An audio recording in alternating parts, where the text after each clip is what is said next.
Hey everyone, it's Ryan, coming to you this week with another traction tip. So in today's tip, we'll be talking about art. Actually, I'm just kidding. We will be talking about this picture though. This is one of my favorites. I keep this in my office to remind me that not everyone should be my client. And you know, after today's tip, maybe you'll find a need to buy a similar picture and hang it in your office. This is a picture of a pumpkin patch. And the story goes, years ago, one of my business mentors said, Ryan, have you ever fired a client? And I thought, well, of course not. Why would I fire a client? It seemed counterproductive, counterintuitive. I was trying to grow my business, not get rid of clients, not shrink it. But it seemed like maybe it made sense the more I talked to him about it. And shortly thereafter, I met Mike McAlowicz. Mike was an author and an entrepreneur, and he had recently written a book called The Pumpkin Plan. And the true story, he had met some pumpkin growers, and he was learning from them about how you grow a prize-winning pumpkin.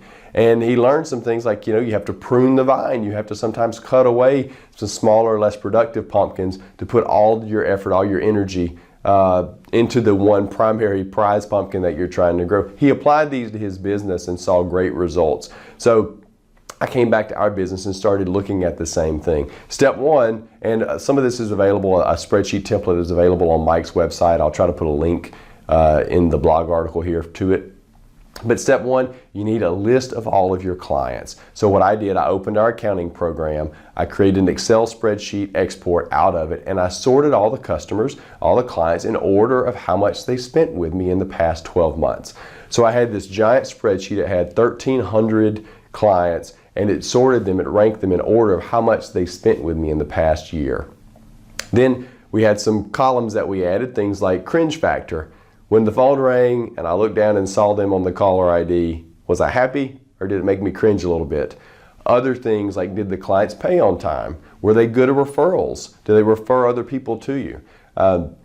Did they take my advice? And I then took this spreadsheet and I graded it on a scale of 0 to 100. So for instance, pay on time, if they always paid on time, they'd get 100. If they never paid on time, they'd get a 0. And of course, any number in between. I then hid the numeric column and I sent this to all of my employees and I said, okay, employees, you can grade this too. You can rank this too, because I wanted to get the feedback from my staff, my frontline staff that worked with a lot of these clients.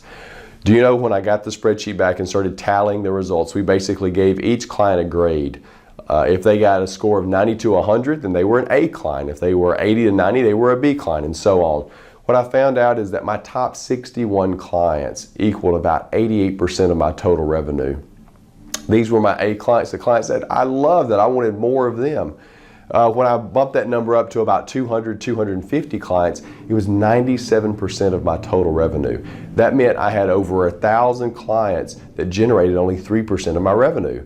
Out of those 1,000 clients, as I looked through the list, most of our headaches were in those 1,000 clients. Clients who disputed every bill, that would spend hours fussing over a 15-minute charge. And I started looking at trends and found that lots of these clients had some common denominators. Maybe they bought the same product from us. In fact, many of our clients bought a specific offering that we found to be less profitable, in fact, very unprofitable in some cases. So it not only did we end up reducing our number of clients, we sent a nice letter saying, hey, our prices are going way, way up to these 1,000 clients, and most of them they self-selected out of the process. In other words, I didn't have to send a letter saying you're fired. Send a nice letter saying that our prices are going up. Most of these clients decided to go elsewhere. We offered to help them if they needed to find support from another business. We offered to help them find support if needed. Basically, it was a polite way to help them move on to work with another company instead of my own. A year later, we found out the business is booming. We're now more profitable than ever, and a lot of this can be attributed to the pumpkin plan. And what I found is, after doing it once, it's not a bad idea to go back every year and circle back. Of course, we had been in business for many, many years before doing the pumpkin plan, so we had a big backlog.